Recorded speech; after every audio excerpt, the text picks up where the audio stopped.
Ryan's boots sank deep into the wet soil with every step. His breathing was heavy, and his right leg hurt with every movement. The jungle moon's air was thick and damp, carrying strange smells that reminded him he was far from home. The sounds of insects and distant animal calls surrounded him. Somewhere behind him, the faint smell of smoke from his crashed shuttle still lingered in the air. He had been separated from his squad during a sudden enemy attack. His comms were broken, his rations were almost gone, and his right knee throbbed, with a sharp pain every time he tried to move quickly. Still, Ryan kept pushing forward, scanning the tall trees and massive plants around him for any sign of safety. Then he heard it, a deep, rhythmic sound, like drums being played far away. But steady, thump, thump, thump! At first he thought it might be the pounding of his own heart in his ears, but the sound grew louder and closer, shaking the ground beneath his feet. He froze, hiding behind the thick roots of a tree, his hand tightening around the grip of his blaster. Shapes began to appear through the green haze of the jungle. At first, he thought they were armored soldiers, but as the figures stepped into the filtered sunlight, Ryan's eyes widened. They were not human. They were tall, each one easily twice his height. Their skin had a smooth silver tone that shimmered faintly in the light. Their eyes were large and sharp, glimmering like polished stone. Their long hair, in shades of black and dark blue, was tied back, and they wore armor that looked handcrafted from metal and bone. Each carried a large spear that seemed more ceremonial than practical. Ryan's first instinct was to stay hidden, but one of the towering women turned her head in his direction, her gaze locking directly onto him. He held his breath. Then she stepped forward with a graceful stride, and before Ryan could even raise his weapon, her long arm reached down and lifted him from the ground as if he weighed nothing. "Hey, wait!" Ryan tried to protest, but his voice was drowned out by the sudden burst of alien words. The woman spoke in a calm tone, but the language was like nothing he had ever heard. She held him against her chest with surprising gentleness. Another tall woman approached, her eyes scanning Ryan from head to toe. They exchanged words he couldn't understand. Ryan's mind raced. They didn't seem hostile, but being carried. Like a child was not how he pictured being rescued. The situation was so absurd that a small laugh escaped him. "This is ridiculous," he muttered under his breath. Without waiting for his opinion, the group began moving, their long strides covering ground quickly. Ryan noticed how easily they navigated the dense jungle, stepping over thick roots and ducking under heavy vines without breaking pace. His knee didn't hurt anymore, mainly because he wasn't walking at all. He glanced up at the woman carrying him. Her expression was focused but calm, and he could feel the steady rhythm of her breathing. Her armor was decorated with carved symbols, and a faint floral scent came from her hair. Thanks, I guess," Ryan said, even though he knew she couldn't understand him. The group moved in perfect coordination, two at the front clearing the path, two at the sides watching for threats, and one at the back carrying a heavy bag. Ryan realized they were protecting him as if he were valuable cargo. Occasionally, one of them would glance at him and say a single word, the same word, repeated again and again. It sounded like Varine. He had no idea what it meant, but their tone was always respectful, almost formal. The jungle slowly gave way to a more open area. Sunlight spilled over tall stone structures half covered in moss. The air felt warmer, and the sounds of the jungle faded into the distance. Ryan's eyes widened as he saw an enormous gate ahead. Two carved pillars rising high into the sky, decorated with patterns of animals and stars. The alien women passed through the gate and entered a massive village. Houses were built high, above the ground, connected by wide walkways made of thick wood. The smallest building was taller than any human structure Ryan had seen outside of a city. Everywhere he looked, more of the tall, silver-skinned people moved about, some carrying baskets of bright fruits, others working with tools or tending to fires. As soon as they entered, the villagers turned their heads. Conversations stopped, and all eyes focused on him. Ryan felt his face heat up under the sudden attention. Being carried in someone's arms in front of an entire crowd was not exactly how he imagined making a first impression. The woman carrying him walked toward a large central hall with wide steps leading up to it. She climbed the steps with ease, her long strides never slowing. Inside, the air was cooler, and the walls were lined with banners made from shimmering cloth. Finally, she set him down, not roughly but with care, onto a soft seat covered in fur. Ryan stretched his legs, testing his knee. The pain was still there, but lighter now. The tall women gathered around him, speaking in low voices. Occasionally, they would look at him and say that same word again. Vareen. Ryan gave a half smile, unsure if they were calling him a name or giving him a title. One of them offered him a wooden cup filled with a clear liquid. He sniffed it first, then took a cautious sip. It was cool and sweet, and it made him realize how thirsty he had been. For the first time since the crash, Ryan felt a sense of safety, even if it came in the most unexpected way. Still, he couldn't shake the strange feeling that their kindness had a reason. People, or in this case, aliens, didn't carry a stranger halfway across a jungle for no purpose. Ryan leaned back in the soft seat, watching them move around the hall. Their eyes occasionally met his, and every time they did, they smiled. The word Vareen echoed again. Ryan woke the next morning to the sound of heavy footsteps outside the hall. The air smelled faintly of roasted fruit and something like fresh bread. For a moment he forgot where he was, but then the tall wooden ceiling and the strange banners reminded him he was still in the village of the silver-skinned giants. He sat up slowly, his knee still stiff but less painful than before. The soft fur seat he had been given was comfortable enough to sleep in, though it made him feel like a guest of honor, or a valuable item being carefully looked after. The wooden door at the far end of the hall swung open. The same tall woman who had carried him yesterday stepped inside, her silver skin catching the morning light. Her dark blue hair was tied back again, and she held a large wooden tray filled with fruits in shades of gold, red, and green. She placed it on a low table in front of him and gestured for him to eat. Ryan hesitated, then picked up one of the golden fruits. It was smooth and slightly warm in his hand. He bit into it and was surprised by the sweet, honey-like taste. "Thank you," he said. Though he knew she probably couldn't understand him, she responded with a soft nod and that same word again. Vareen. The sound was almost musical in her voice. After he finished eating, she motioned for him to stand. Ryan obeyed, but before he could take a step, she crouched slightly, slid her arms under him, and lifted him into the air. "Wait, I can walk," Ryan said quickly, holding onto her shoulder. She tilted her head as if she didn't understand, then smiled and carried him toward the door. Ryan gave up arguing. Being carried by someone twice his size was strange, but there was no denying it saved him from walking on his bad leg. And they didn't seem to see it as unusual. Outside, the village was alive with activity. The tall alien women moved with purpose, carrying baskets, tools, and long poles. The air was filled with the scent of cooking fires and the sound of deep voices speaking their language. From his position in her arms, Ryan could see everything more clearly. Houses stood on massive wooden stilts, their walls decorated with carvings of animals, plants, and stars. Wide bridges connected the buildings, and some structures had platforms high above the ground, perhaps for lookouts. As they moved through the village, people stopped to watch. Children, though still taller than Ryan, peeked out from behind, doorways pointing and whispering. Adults nodded respectfully, their eyes following him. Everywhere he went, he heard that word again, Vareen. It seemed to spread through the crowd like a greeting or a title. Ryan's curiosity grew.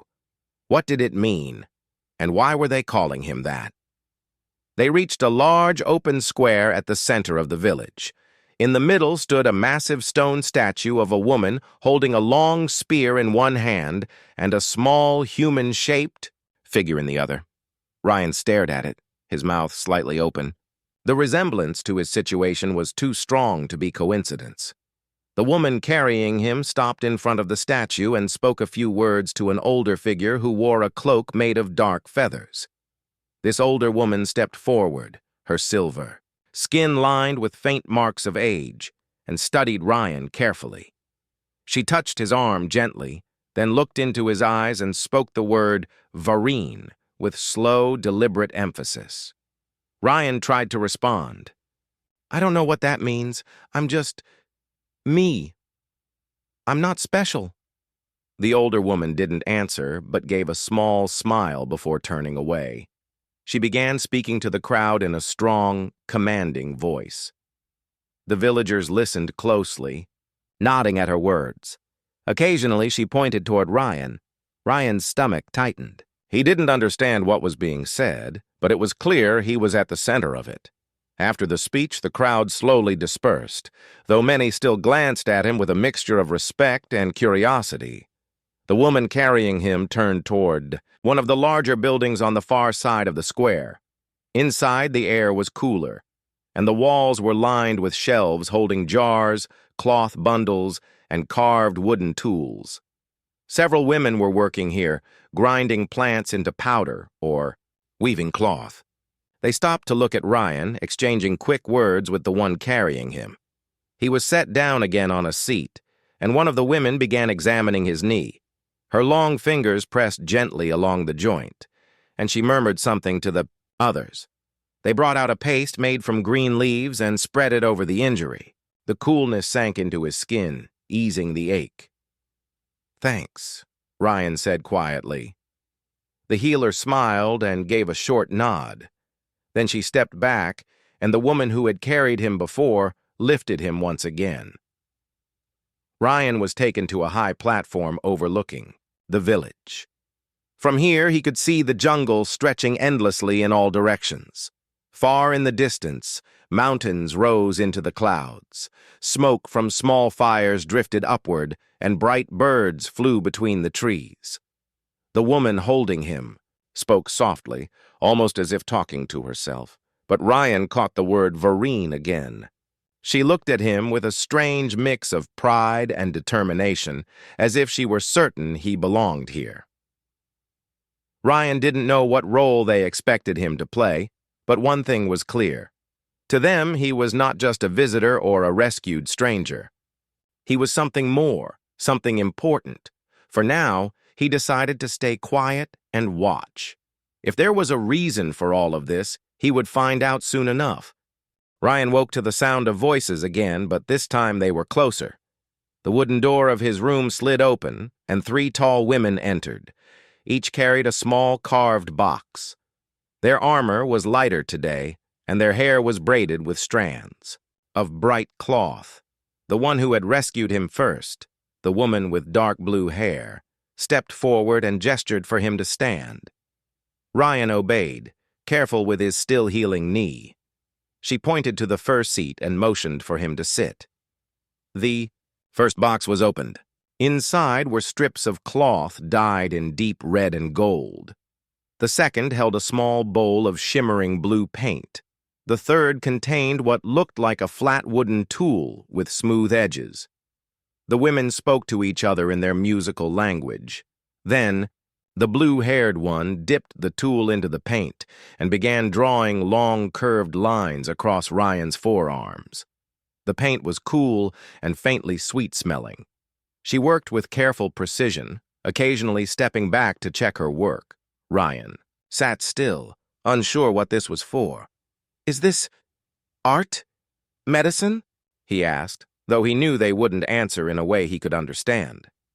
The others brought more paint in different colors, green, silver, and a deep black. The patterns grew across his arms, shoulders, and even the sides of his neck. They were not random. Each design seemed to connect to the next, forming a pattern that reminded him of constellations.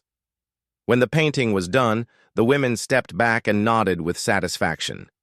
They spoke the word again, Vareen, this time in a tone that sounded almost ceremonial. Ryan wanted to ask what the word meant more than ever. But before he could say anything, they handed him the red and gold cloth strips. The blue-haired woman pointed to his hands, then to her own wrists, showing him how to wrap them. Ryan followed her example, binding the cloth around his forearms. Once dressed, they led him out of the hall. Again, he was carried, not because his knee hurt too badly now, but because they simply refused to let him walk. It was starting to feel less like kindness and more like part of some rule they were following. They headed toward the large stone statue at the center of the village. This time, many more villagers were gathered there, forming a wide circle. In the middle of the circle was a flat stone platform decorated with flowers, small bowls of glowing liquid, and carved figures of animals. Ryan was placed gently on the platform. The villagers began chanting in unison, their deep voices echoing through the air. The rhythm of their chant matched the steady beat of drums being played somewhere behind the crowd. The older woman in the feathered cloak stepped forward. She held a staff carved from dark wood, topped with a shining crystal. She spoke at length, her voice steady and commanding.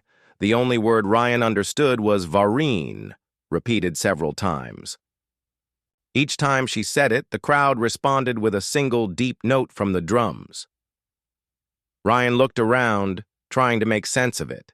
The paint, the cloth, the chanting, it all felt like a ritual, and he was the center of it.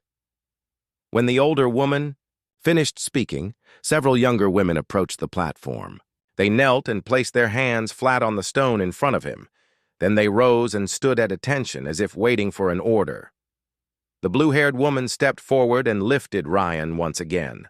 The crowd parted and she carried him down. A path that led away from the statue, through the village, and into the edge of the jungle. The others followed in a long line. They walked for some time, the sunlight shifting through the trees above. Eventually, they reached a small clearing where a circle of flat stones surrounded a shallow pool of water. The air here was quiet, except for the soft sound of the water flowing. Ryan was set down on one of the stones. The women formed a circle around him, each holding a long stick topped with feathers. They began moving in a slow, circular dance, their feet silent against the ground. The dance grew faster. The sticks tapped the earth in rhythm. Occasionally, one of them would stop and touch Ryan's shoulder lightly with the feathered end before stepping back into the circle. Every time this happened, the others would murmur the word Vareen again. It was impossible for Ryan to tell if this was a welcome, a blessing, or something else entirely. But the precision of the movements, the focus in their eyes, and the way they looked at him told him it was important. After the dance ended, the blue-haired woman knelt beside him and dipped her hand into the pool. She poured a small amount of water over his painted arm, letting it run down slowly. The paint didn't wash away, it seemed to sink into his skin instead, leaving the patterns just as clear as before. The group returned to the village as the sun began to set. The air cooled, and fires were lit along the walkways. The smell of roasted food drifted through the air, but Ryan's mind was too full to think about eating. Back inside the central hall, he sat quietly, replaying the events of the day. The villagers had treated him with respect and care, but everything. They did seem to lead back to that same word and the strange attention they gave him. It was no longer just kindness. There was meaning behind it, and whatever it was, he was caught in the middle of it. That night, as he lay on the fur seat, Ryan decided that tomorrow he would try harder to understand their language. He needed to know what Vareen truly meant and why they were preparing him for something he didn't yet understand. The morning began with rain. It fell in thin silver lines through the gaps in the wooden roof, landing softly in clay bowls set along the floor. Ryan sat on his fur seat, watching the ripples spread across the water. He had barely slept, his mind circling the same questions, the meaning of Vareen and why the villagers treated him like a symbol in their rituals. The blue-haired woman entered, carrying a small bundle. She placed it on the low table beside him and opened it. Inside was a metal device about the size of his hand. Ryan's eyes widened. It was part of his shuttle's emergency kit, a translation tool. He reached for it quickly, but she held it back for a moment, speaking in her language. She said Vareen again, then handed it over. Ryan powered the device on. The screen flickered, and a faint voice said, "Basic translation functions active." Relief washed through him. It wasn't perfect, but it could help. He pointed, to himself. "Ryan," he said. The woman tilted her head, then pointed to herself. "Talra." Ryan repeated her name slowly. She smiled, then said his name in return, her voice soft but certain. He decided to start with the most important question. "Vareen, what does it mean?" The device hesitated, then gave the answer. "Chosen wait." Ryan frowned. "Chosen wait? That makes no sense." Talra spoke a longer sentence. The translation device struggled, breaking it into fragments. "Chosen, carried, across, final step." Ryan's stomach tightened. "Carried? Across what?" Yep, pointed toward the distant mountains. "Last bridge," the device translated. Ryan looked at her, trying to read her expression. She seemed calm, but there was something firm in her eyes, like someone who had accepted a duty long ago. Over the next hour, with the help of the translation device, Ryan learned more. The village followed an ancient prophecy about a person small enough to be carried by their strongest warriors. This person, the chosen wait, had to be taken across a massive stone bridge during a dangerous trial. Only by doing this could the tribe secure the right to cross into their ancestral lands beyond the mountains. The trial was not symbolic. The carriers had to run the full length of the last bridge while holding the chosen wait. The bridge was old and cracked, and the wind across it was strong enough to knock a person down. Many tribes failed the trial, losing the right to cross for another generation. Ryan realized the truth. He wasn't just being treated kindly. He was the test. His weight, heavier than the ritual stones they normally used, would make the challenge harder than ever before. "Talra," he said slowly, you could choose not to do this." She shook her head. The device translated her short answer. "Must. For all." Her voice was steady, but Ryan noticed the tension in her shoulders. This was not just about tradition, so it was about survival. The land beyond the mountains had better hunting grounds, safer shelter, and water that flowed year-round. Failing the trial could mean hardship for the whole tribe. That day, Ryan was taken to the village's high training ground. It was a wide platform made of thick wooden planks, with large stones placed at one end. 4 tall women stood there, each lifting the stones onto their shoulders and running the length of the platform.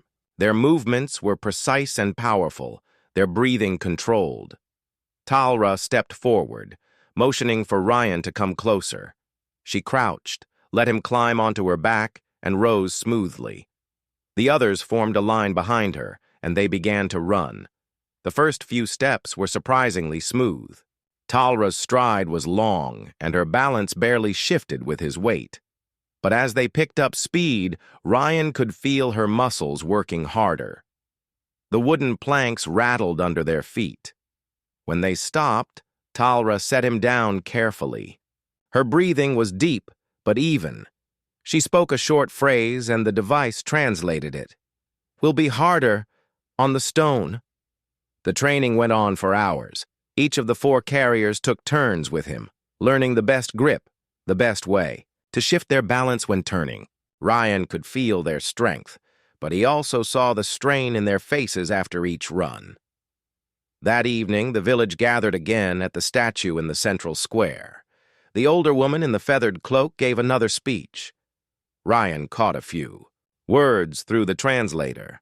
Mountains, bridge, chosen, tomorrow. When the crowd dispersed, Ryan sat with Talra by one of the fires. The flames cast shadows across her silver skin, and for the first time, he saw a trace of tiredness in her eyes. "You've been training for this your whole life, haven't you?" he asked. She looked at the fire, then nodded. "We all carry, but you, heavier. Strongest must take you." Ryan felt a wave of guilt. He hadn't asked to be part of this, but now he understood what it meant. If they failed, it would be because of him. If they succeeded, it would be because they endured more than ever before. As the night deepened, the wind picked up. Ryan could hear it whistling faintly through the gaps in the high wooden walkways. He imagined that same wind roaring across. A cracked stone bridge with nothing but a chasm beneath. Tomorrow, he would find out what the last bridge really was, and whether these giants could carry him across it. Morning light spilled over the village as Ryan woke to the sound of voices and movement outside. Today was different. The air felt heavy with purpose. He knew the time had come for the journey to begin. The tall woman who had carried him since. The day he arrived, Talra entered his room carrying a leather pouch and a thick cloak woven from bright fibers. She knelt down and gently placed the pouch beside his seat, then helped him wrap the cloak around his shoulders. Ryan felt the warmth of the fabric and understood this journey would take them far into cold and unknown places. Outside, the village was already alive. Warriors and carriers prepared for the long trek ahead. Their silver skin gleamed in the sunlight, and their faces held quiet determination. Ryan was lifted once again, feeling the familiar strength of Talra's arms beneath him. As they moved through the village, Ryan noticed groups of villagers stopping to offer food and water. The elders gave nods of encouragement. The word Vareen was whispered often, a constant reminder that he was the chosen one. The path out of the village was narrow and steep. Tall trees crowded the sides, their leaves filtering the light into soft green. The carriers moved carefully, balancing their burden while watching the ground for loose stones or roots. Ryan's heart beat faster with every step. He was no longer just a visitor. He was part of something larger. After several hours, they reached the edge of the forest. Before them lay the vast open plains that stretched all the way to the distant mountains. Ryan's eyes widened as he saw the great stone bridge far beyond, arching across a deep chasm.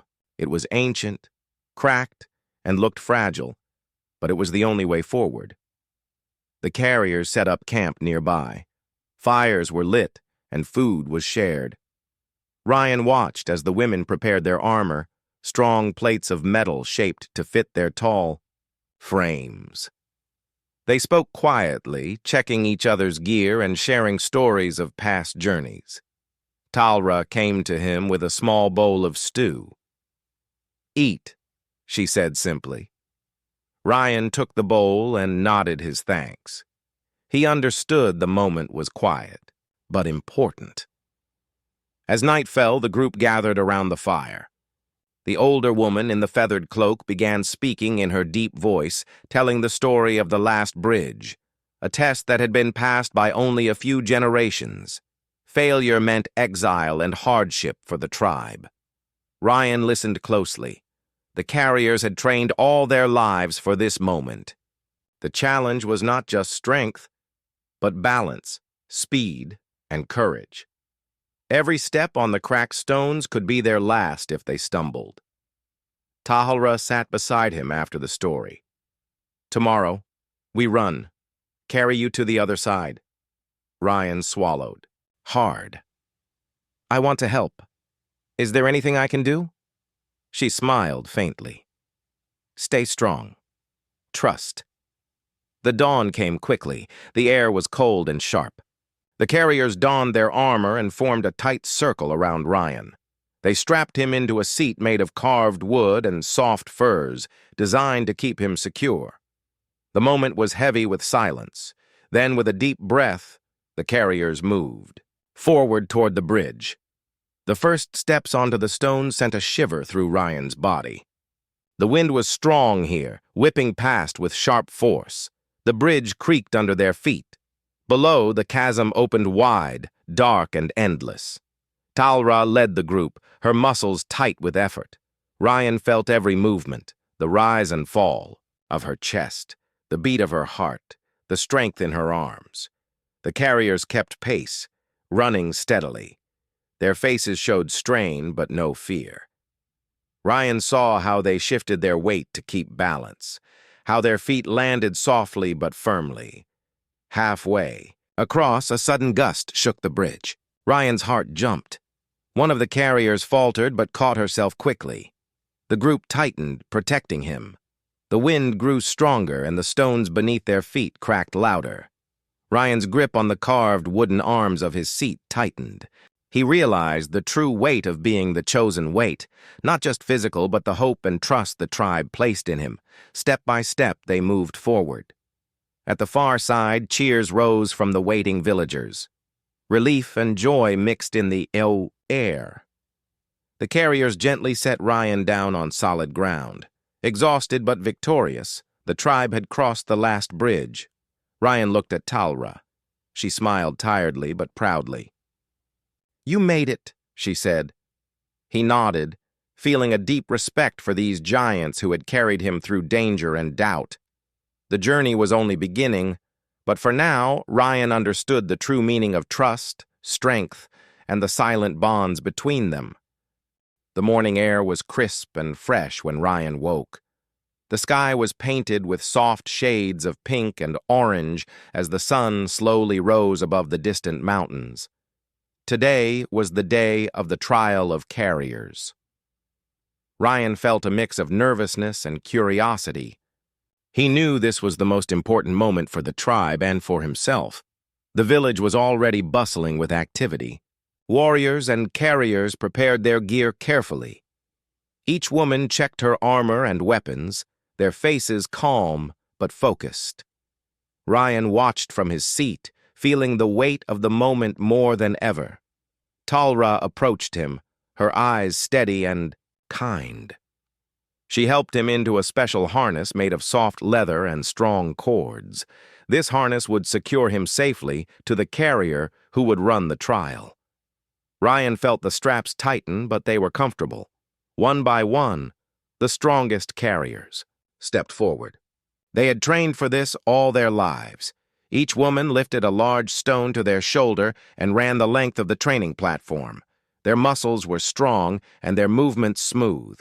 Ryan could see the respect in their eyes as they prepared for the real trial.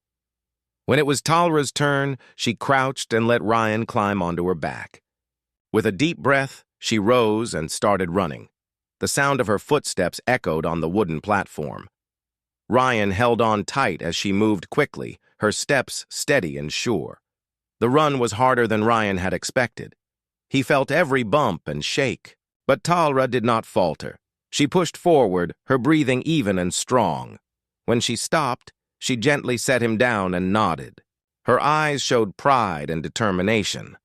After the practice, the tribe gathered at the great stone bridge. The bridge stretched far across a deep chasm.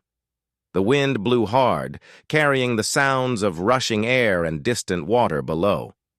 The carriers stood ready. They wore their armor and carried their weapons. The sky was clear, but the wind was strong. Ryan was strapped into his seat again. The carriers lifted him high, their strength clear in every movement. Talra led the group onto the bridge. The stones beneath their feet were old and cracked.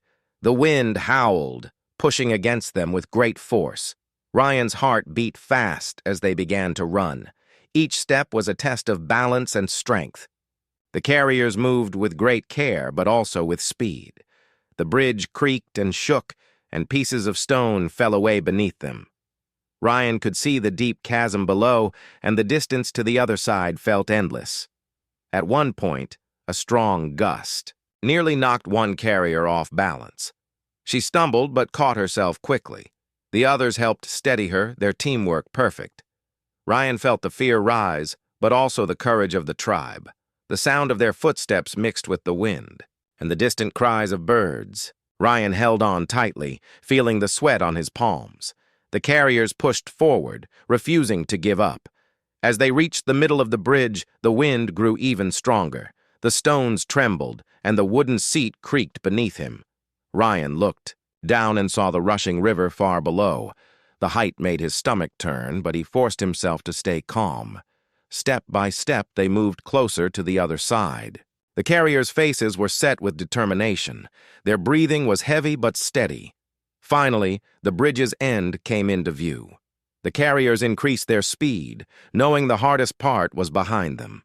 With one last burst of energy, they crossed to the solid ground. The tribe on the other side cheered loudly. The carriers set Ryan down carefully. He stood unsteady but proud.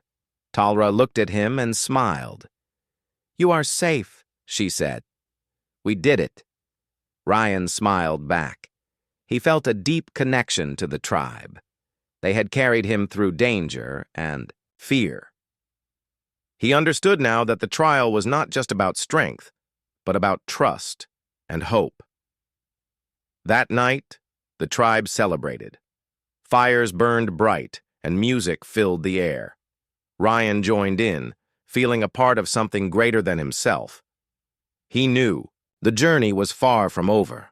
But for now, he was ready to face whatever came next, standing together with the giants who had carried him. The sun rose gently over the new land beyond the mountains. The air smelled fresh with pine and wildflowers. Ryan stood among the tall, alien women, feeling the soft earth beneath his feet. For the first time since he arrived, he was walking on. His own, no longer carried. The village had crossed the last bridge. They had passed the trial of carriers. But Ryan knew there was more to their story, a deeper truth waiting to be found. As the days passed, Ryan watched the tribe work. They built homes, hunted, and gathered food. Life here was hard, but filled with purpose. The giant women moved with quiet strength, always helping one another, always watching over the younger members. Ryan's role had changed. He was no longer just the chosen wait. He was a protector, a friend, and a link between two worlds. One evening, as the sky turned orange with sunset, Talra found him sitting by the fire. Her eyes were soft but serious. "There is something," she said slowly. "You must understand." Ryan nodded. He was ready to listen. Talra told him the true meaning behind the trial of carriers. It was not just a test of strength. It was a promise, a vow made by the tribe long ago. The carriers bore heavy burdens so the small and weak could live. Carrying the chosen weight was a symbol of that promise. But the catch, the real challenge, was the cost. The carriers gave much of themselves during the trial. Their bodies and spirits were tested. Some carried scars, some bore pain long after the journey ended. Ryan looked at the women around him. Many had small marks and worn faces. Their strength was not without price. "You did not only carry me," Ryan said quietly. "You carried hope." Talra smiled. "Yes, and we will carry it together." Ryan understood then that being carried was not funny or strange. It was honor. It was sacrifice. It was love. From that moment, Ryan vowed to protect these people. He trained beside them, learned their language, and shared their stories. The tribe grew stronger, united by trust and respect, and Ryan knew, no matter what came next, he would never forget the day he was carried by alien women, and the catch that made it all worth it.